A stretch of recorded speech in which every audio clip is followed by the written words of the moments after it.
Welcome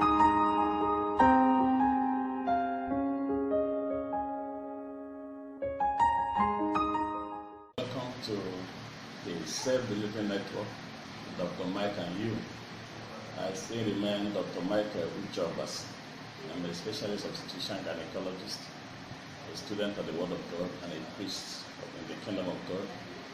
I bring words to you about self-delivery for all stakeholders in the childbirth care business: obstetricians, doctors, midwives, traditional birth attendants, mentors of pregnant women and their spouses, pregnant women themselves, the husbands or spouses of pregnant women, those who are in training institutions, those who are students of childbirth care, and all policy makers concerning the delivery of women, and people interested in self-delivery of all pregnant women, who are WHO and United Nations. This program is for you. I have the word of self-delivery by the grace of God. And today we are starting a new series of teachings that has to do with obstetric hemorrhage, excessive bleeding during pregnancy, labor, and after delivery. So this series will take us for some time. We will be able to examine in details the issue of bleeding, because bleeding remains the single most important cause of death of pregnant women across the world. So we need to look at it and see how we can make all pregnant women safe, even in spite or despite bleeding. Let us pray. Father, thank you for this opportunity to speak to your people. I sprinkle myself the blood of Jesus, even the medium we are propagating this message. We sprinkle the blood of Jesus on all the people who are attending to us, even the people that will hear, that will view this message. Sprinkle you the blood of Jesus. By the blood we are redeemed from corruption. Our hearts are prepared for this work. Anoint with oil in the name of Jesus. By the blood of Jesus, by the anointing, we receive grace to receive this message and apply the instructions for the safety of our women in Jesus' name. What is obstetric hemorrhage? What is bleeding? Excessive blood loss.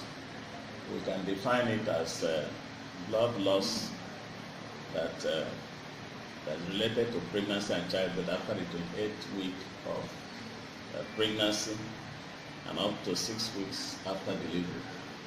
So any excessive blood loss that occurs from the 28th week of pregnancy to the 6th week after delivery, we regard it as obstetric hemorrhage.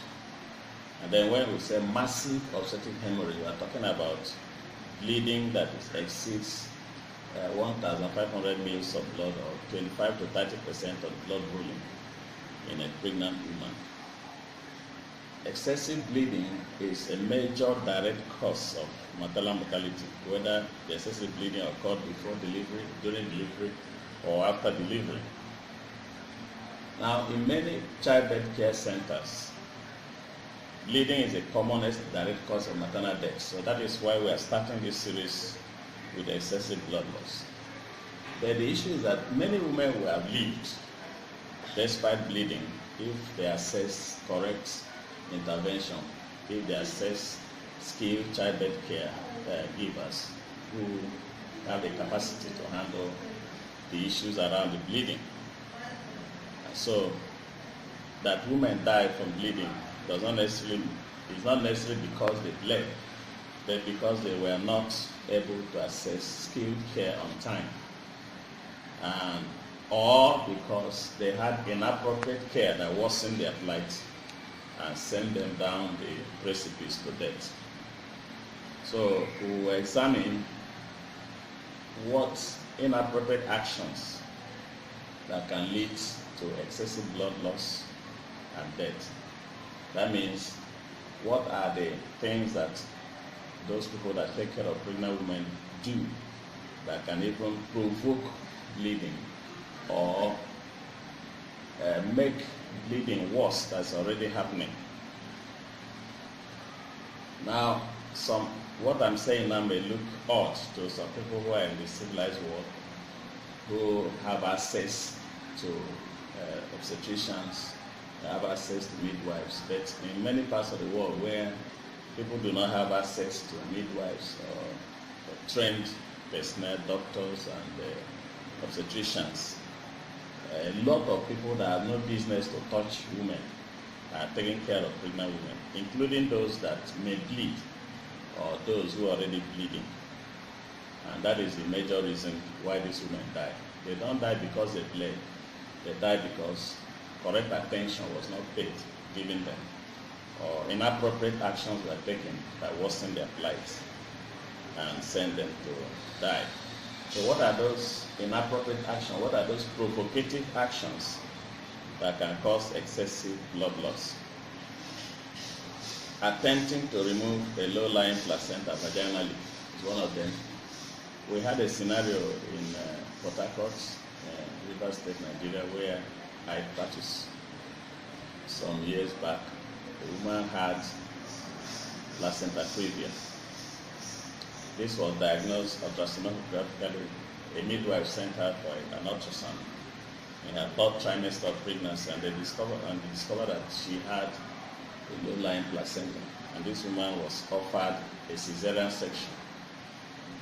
Well, she declined the offer and left and met some other people who said, "Oh, don't worry, there's a woman I know that can remove the placenta and you can deliver vaginally." And so she left with that woman. Unfortunately for her, she even sent a text message abusing the midwife thoroughly, that she said she will do cesarean section. So it is her mother that will do cesarean section, it is her sister that will do cesarean section, it is her relation that will do cesarean section. She angrily left the maternity and now went to this unskilled birth attendant or traditional birth attendant who claims to deliver all women vaginally. She has a vaginal delivery only mindset. And so actually she attempted to remove the placenta. She put her hand in the vagina when the cervix opened a little bit, trying to remove the placenta. And this woman started bleeding and she bled to death before help could come. So it is inappropriate action for anybody to try to deal with placenta previa by going to deliver the placenta vaginally. A woman that has placenta previa is a woman whose placenta, the placenta is blocking the exit of the baby, the lower segment of the baby. We have several degrees of placenta previa. Partial blockage and then total blockage of this external os. If you look at this picture here, you see this baby is lying above the placenta. The placenta is covering the lower segment. This is the cervix, the mouth of this is the vagina, this is the mouth of the womb. This is called the lower segment. The placenta is covering the whole of the lower segment. And so this baby there's no way this baby can access the outside world as long as this placenta is blocking this passage. And we can see another baby here. This one, there is no placenta blocking the passage. The placenta is up here. The placenta, I would say, is fondally located at the top part of the uterus. So there is no placenta blocking here. So this baby can easily be delivered vaginally. But for this particular baby, to be delivered, the best date to deliver this baby is to do a cesarean section. And so this particular case was another case in hand to show that it is provocative action. It means that this woman had no business to die, and the woman, if she had submitted herself to a hospital to have a cesarean section. Then there are inappropriate action by unskilled birth attendants to deliver a woman who has issues with placenta is partial removal of a retained placenta. Partial removal of a retained placenta. We had a scenario in teaching hospital where I was working as a senior registrar some years back. A doctor brought the patient. He said he has transfused 3 pints of blood. This woman is still bleeding. She delivered. And we asked him, have you delivered the placenta? He said, yes, I have. We said, well, do you actually know what the placenta looks like? He said he does. And they had delivered the placenta, but the woman is still bleeding. So we took the woman to theater and discovered the placenta, the bulk of the placenta was still inside the womb. And as we removed the placenta, the bleeding stopped. That was what saved that woman. This woman could have easily died if she was not brought to safety to skill center, a teaching hospital for that matter, with obstetricians on the ground to save her life. So when placenta is delivered partially, removed partially, it can provoke bleeding and the woman can bleed to death. So you discover that most women that bled to death will not have died if they have come to a comprehensive emergency care facility where you have the requisite personnel who can do surgery, who can deliver the placenta, who can remove placenta manually. This means that that doctor did not know how to do a manual removal of the placenta. The doctor did not know how to examine the placenta, because once you deliver the placenta, it's your responsibility to examine the placenta to know whether the placenta is complete or not. And if the placenta is not complete, you need to put your hand in the womb after wearing an elbow-length glove and a mask. And then, of course, you give the woman a little anesthesia. Put your hand in the womb and remove the remnants, whatever is retained, the blood clots, the membranes, the pieces of the cotyledons of the placenta. Normally, the placenta appears spherical in shape and with cotyledons. So you will see if the particular space, there's a particular space in that placenta. When you check it, you discover that a part of the placenta is not there. You should go ahead and check the womb. The placenta is inside the womb. Again, we have what we call subcentrate lobe. That's a big placenta, and then a smaller placenta that is still coexisting with the big placenta, but they are connected by blood vessels. And so you can check the periphery of the placenta. If the membrane, there's a defect, and you see some blood vessels, cut blood vessels, you now know that there is another placenta that is inside the womb. That means you have to put your hand and deliver the placenta. You must make sure that the womb is empty. Otherwise, this woman can bleed. She may not bleed immediately. Some women go home and then come back 2 weeks later with severe hemorrhage.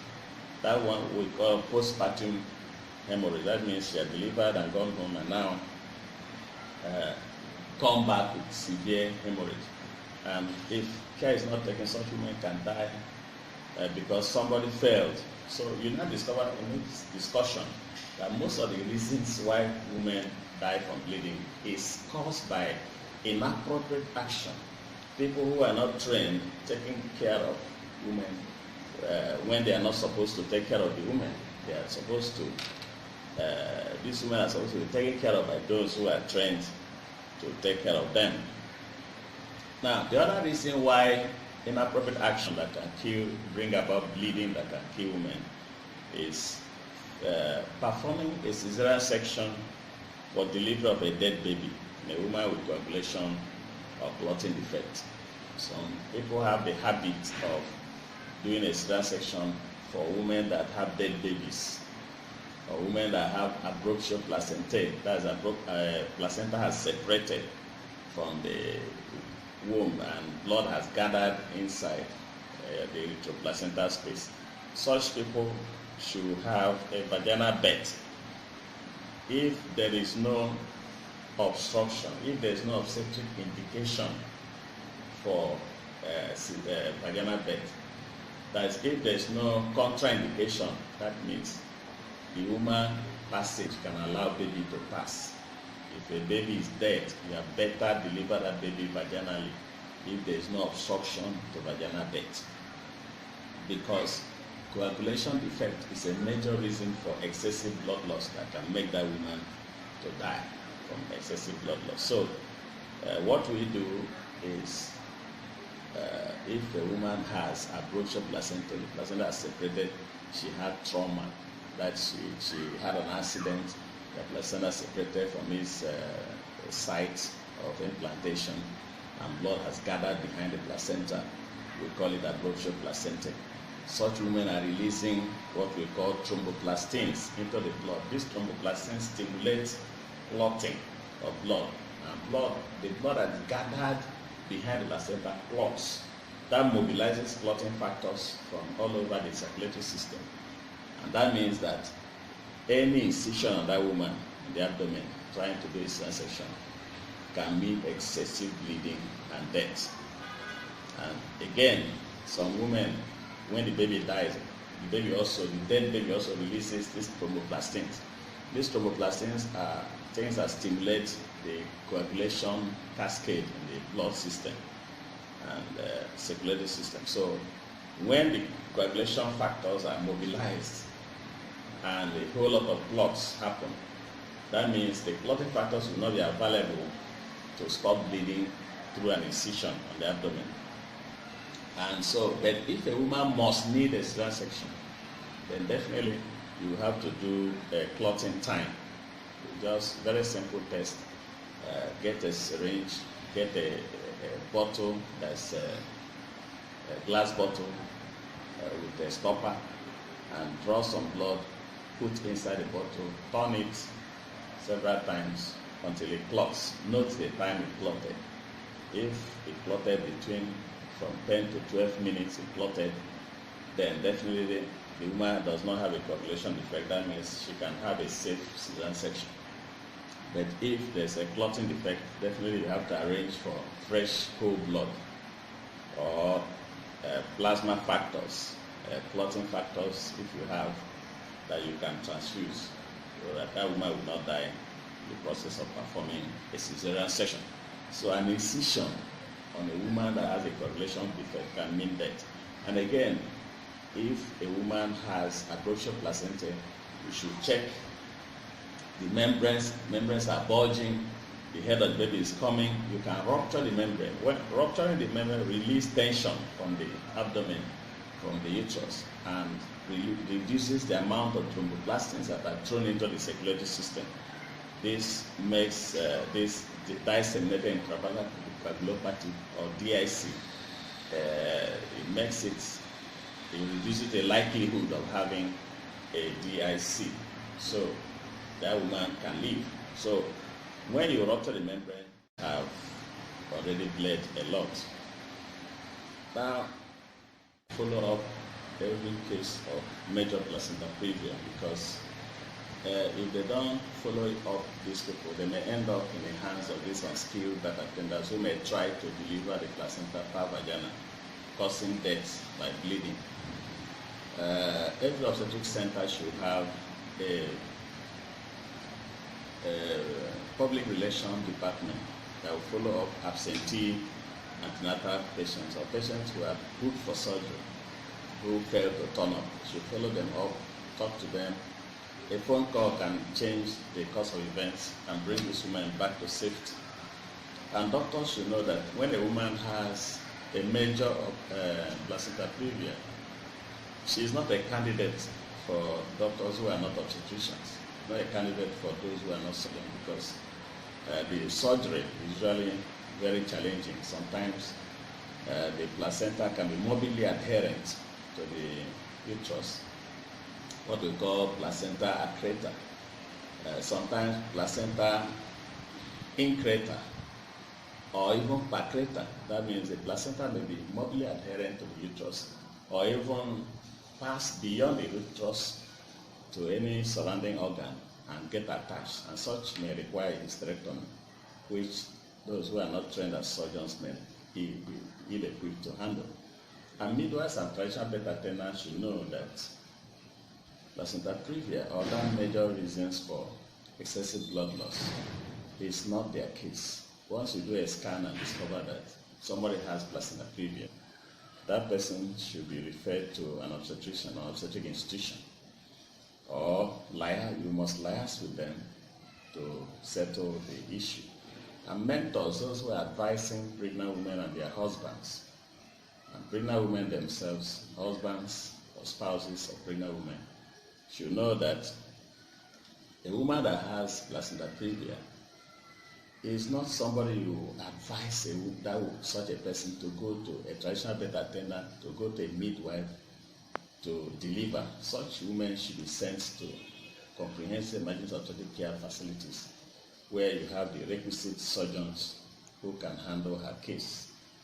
And then, of course, training institutions emphasize the fact that when somebody has placenta previa, the students, nobody should ever examine that woman digitally, that is using finger to examine the cervix, because that may provoke bleeding and kill the woman.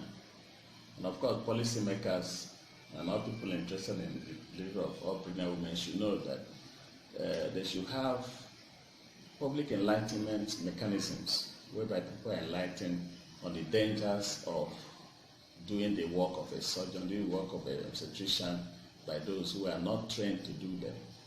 The result is usually death of women who even the caregiver is the one that provoked the death by trying to deliver a placenta that was stuck, or trying to do a cesarean section on a woman with a dead baby, or other manipulations that may kill that woman.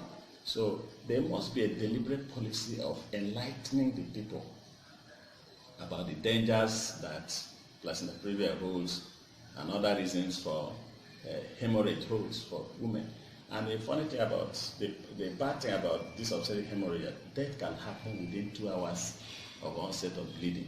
It can happen very fast. That means this policy or this referral system is not the best system, whereby a woman is referred from a primary care center to a secondary care center or a tertiary care center. Every center that must handle pregnant women should be able to take care of the pregnant women all the way to the top.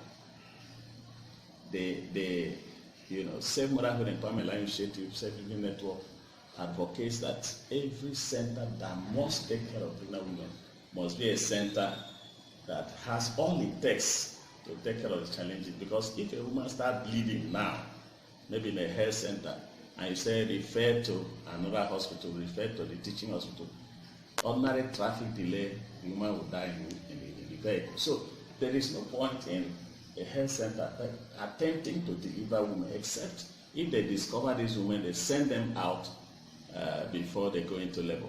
Otherwise, the woman can come bleeding from placenta previa, that somebody has pampered with the placenta and they rush to a health center. The health center cannot handle it. Go to a teaching hospital, on the way something happens. So every center that must handle pregnant women must be a center that has all it takes to take care of the complications that may arise, like bleeding during, that bleeding during the delivery, or bleeding that happens intraoperatively while surgery is happening. And that center, the community care center, must have blood transfusion facilities, the relevant laboratory scientists, and all the people, the requisite staff in the theater that will take care of this woman. So see that all these women are safe during childbirth. So it's something that all stakeholders in the childbirth care business must take note of these following points I've mentioned concerning obstetric hemorrhage, especially as it pertains to provoking bleeding, that this woman would not have died except that somebody provoked bleeding, because the person acted inappropriately, was ill-advised. So you are blessed as you listen to this, watch this program. We want you to make it viral, send people this video, subscribe to our channel on YouTube at Safe Living Network, like and follow us on Facebook, Instagram, and Twitter. Watch us live on Facebook every Tuesday by 12 p.m. and every Wednesday by 10 a.m. Nigerian time. Get a copy of any of our books. Send us a message on any of our social media platforms. God bless you. We have this book, Reasons for Maternal Mortality. This is a compendium about issues of bleeding, like we have discussed. You can get a copy of this book, Reasons for Maternal Mortality. Talks so much about this. Then the unsafe delivery is another book that is needed. It will help you to have understanding of the activities of unskilled birth attendants, like this one we discussed, provoking bleeding in a woman that would otherwise have lived. And then, of course, we have standardization of antenatal care, providing a standard setting for safe delivery. This work is talking about how a standard antenatal care can prevent things like what we discussed today. Of course, it advocated the issue of providing public relations department that can follow up absentee antenatal patients and those who are due for surgery. Of course, we have Forgers of Lies. This book, written by my wife, Crystal Uchovas, talks about how the unskilled birth attendant managed to keep a large followership of people coming to them to deliver, even when they have lack the skills to take care of issues like bleeding. What are the forces behind unskilled childbirth care? What are the forces? The force of lies and deceit that bring about people still going to these places where they died and they still keep going there. So you can get an idea of how this forging of lies have dealt with our people, even as it concerns this bleeding issue. You are blessed.